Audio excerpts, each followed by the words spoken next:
Boum. Eh bien bonjour et bienvenue sur Diagonale TV dans cette Coupe du Monde FIDE 2017 quart de finale retour. On va suivre donc le parcours toujours de Maxime Vachier-Lagrave qui a fait nul dans le match aller avec les Noirs face à Peter Zvidler. Place en demi-finale en jeu, bien entendu, ça joue sur les nerfs, hein, bien sûr, dans cette fin de Coupe du Monde. Maxime a les blancs, il pourrait passer, pourquoi pas en l'emportant cette partie directement en demi-finale. Et en cas de match nul, bien sûr, il serait poussé au départage et devrait encore jouer des parties rapides de départage, comme il avait dû le faire face à Alexander Grichuk. Donc c'est parti, encore un russe devant son chemin pour Maxime.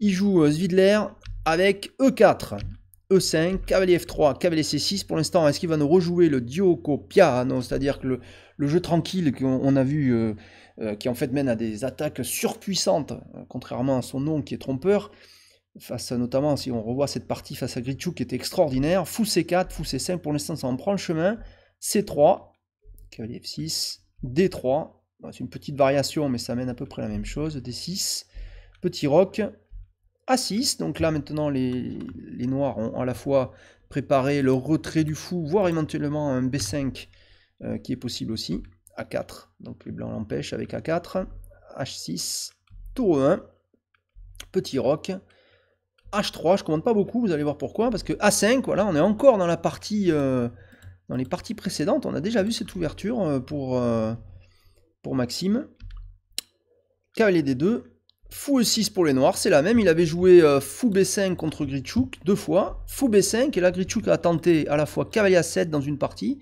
et dans l'autre partie il avait joué cavalier E7, qu'a prévu Zvidler. Qu'est-ce qu'il va faire pour... Il rejoue la même, ça c'est incroyable.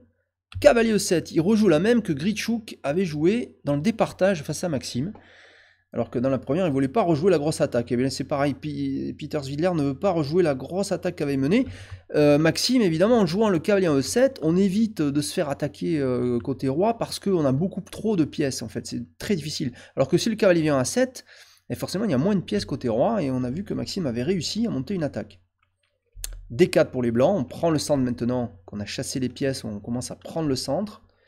Prise, prise. Ici, on ramène un cavalier vers le centre, très bien, fou D7, cavalier F1, tour E8 pour les noirs, et le cavalier vient sur sa case de prédilection G3, on en avait déjà parlé.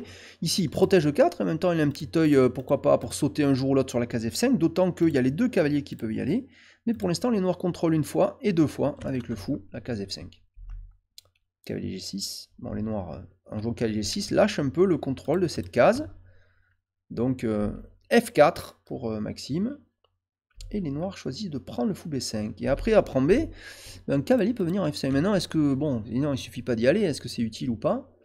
Mais en tout cas, c'est possible. Dame D7, roi H2, se presse pas Maxime, il améliore la position de son roi, il vient en H2, bah, c'est important, parce qu'évidemment, le cavalier D4, maintenant qu'il a joué F4, au lieu de mettre le cavalier en F5, il a joué F4. Donc du coup, le cavalier est cloué par le fou, donc il faut sortir le roi, avant d'envisager de mettre plutôt ce cavalier en F5, puisque... Celui-là, il défend E4. On a besoin de défendre E4 parce qu'il est attaqué par le cavalier et la tour E8. Donc le courage 2 est tout à fait logique pour jouer cavalier F5. Tour E7 pour des noirs, et oui. Et il met bien son cavalier en F5. Donc tout est logique. Et en même temps, ça attaque la tour. Tour E6. Cavalier D4. Tour E7. Donc les noirs sont prêts à accepter la nulle. C'est normal. Pour Zvidler, c'est bon, il n'a pas réussi à gagner avec les blancs, il a les noirs, s'il prend la nulle, il est content. Donc Maxime va quand même essayer quelque chose, donc il joue B4. Coup très intéressant, attaque le fou, vous ne pouvez pas prendre avec le pion, bien entendu, puisqu'il y aurait tour prend tour à 8 avec échec, qui perd une tournette. Donc fou prend D4. Alors là, vous pourriez reprendre soit du pion, soit de la dame. Si vous prenez de la dame, c'est tout à fait possible, mais... On peut aussi reprendre du pion, c'est ce que fait Maxime, ce qui est sans doute mieux, parce que vous avez ramené des pions vers le centre. Le pion C, qui était de côté, maintenant ramène vers le centre. Ça laisse des pions sur la colonne B et le pion D ici, devant le pion C. C'est-à-dire que ce pion C aura du mal à jouer C5. Mais les noirs maintenant peuvent prendre le pion B5, et pour l'instant, si on compte bien, 1, 2, 3, alors je vais compter 1, 2, 3, 4, 5, 6 pour les blancs, et 1, 2, 3, 4, 5, 6, 7 pour les noirs. Mais c'est aux blancs de jouer. F5, et oui, on voit bien qu'il y a une marée de pions qui attaquent, donc il y a quand même du jeu pour le pion. C'est pas un pion gratuit, cavalier F8. Là, on pourrait presque envisager de jouer E5. Alors, pas tout de suite, parce qu'il y a la dame encore qui protège et la tour. Prise, prise, tour prend et ça tient. Mais par exemple, un coup comme fou F4, qui menacerait de jouer E5, mais ça laisserait le pion B4 en prise.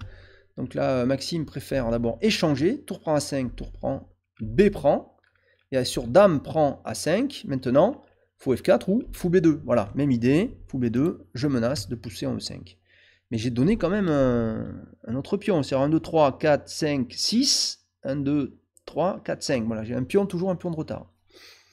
Donc ici, cavalier 8 en D7. En venant en D7, pile au bon moment, je contrôle la case E5. E5, prise, prise, cavalier prend, ça marche, hein, parce que sur fou prend, on peut faire tour prend. Ah, je suis en train de me dire, attention, il y a dame E8 échec, dame D8 échec, mais non, ça marche pas parce qu'on peut mettre la tour en E8. D'ailleurs, on va regarder, allez, tiens. Imaginons qu'il y ait E5. Alors, les noirs peuvent simplement prendre, et vous pouvez prendre tranquillement. Sur dame échec, il y a simplement tour E8, et la dame est attaquée. Et on peut même pas prendre le pion C7, puisqu'il y a la dame A5 qui protège. Donc, et là, si vous reprenez, tour prend, il n'y a pas de problème, vous avez gagné un pion net, c'est pas bon. Donc on peut pas pousser E5, mais Maxime joue simplement, un coup simple, dame C1, petite pression sur C7, on garde un contrôle sur la tour, parce que sinon la dame, bien sûr, attaquer la tour. Bon, c'est un petit coup intéressant, mais bon, ça casse pas la baraque non plus. Hein. Et on peut pas jouer E5 toujours. Et là, les noirs jouent simplement tour E8, avec, semble-t-il, proposition de nul, alors que les noirs, bon, un pion de moins, les blancs ont quand même pris le centre, hein, c'est ça, contre quoi ils n'ont pas donné un pion pour rien, ils ont quand même pris le centre, mais ils ont du mal à progresser là, parce que il faudrait rajouter du contrôle sur E5 pour pousser, et il n'y a que le cavalier qui pourrait, mais si le cavalier bouge, il perd E4. D'un autre côté, si les noirs tentent quelque chose avec leur tour ou leur cavalier, ils vont se retrouver avec E5 qui arrive, avec une attaque contre le roi. Donc proposition de nul de Zwiller qui se dit, bah, écoute, je vais répéter, je vais attendre ce que tu vas faire. Maxime accepte. 27 coups, court, simple, bon. Pas facile de progresser, il trouve pas, il sait pas, donc il préfère prendre la nulle et il se dit, bon, on va voir ça au départage. Pas de risque pour Maxime, pas de risque pour Zwiller. La partie s'est bien déroulée, Zwiller a bien tenu le choc, mais du coup ça va poser un problème à Maxime en termes de préparation. Qu'est-ce qu'il va préparer pour les départages demain? C'est ça qu'on verra demain soir quand on fera le résumé de ce départage. Évidemment, on souhaite que Maxime va s'en sortir. Donc maintenant, si on regarde les autres matchs, pour conclure, eh bien Maxime a fait donc match nul face à Zwiller avec les blancs, donc il y aura un départage entre les deux. Wesley So l'a emporté face à Fedoseyev, ce qui fait que Wesley So est qualifié. L'Irending, le chinois, l'a emporté face au hongrois Richard Rapport. L'Irending est qualifié. Et enfin, Ivanchuk n'a pas réussi à passer le mur aronian qu'il avait emporté dans la première partie. Et donc, bien, Ivanchuk malheureusement est éliminé. On aurait aimé voir Ivanchuk en demi-finale, mais non, ça sera Aronian. Et alors, si Maxime se qualifie, a priori, ça sera contre Aronian, si j'ai bien noté le carré final et le tableau, si j'ai bien vu. Voilà, donc on verra ça de toute façon en demi-finale pour être sûr. Mais en attendant, Maxime devra, lui, jouer des départages, ce qui n'est pas le cas des autres joueurs qui sont tous passés en deux parties. Donc il arrivera peut-être un peu plus fatigué en demi-finale. Ça peut être un problème psychologique et un problème physique aussi. Mais on n'y est pas.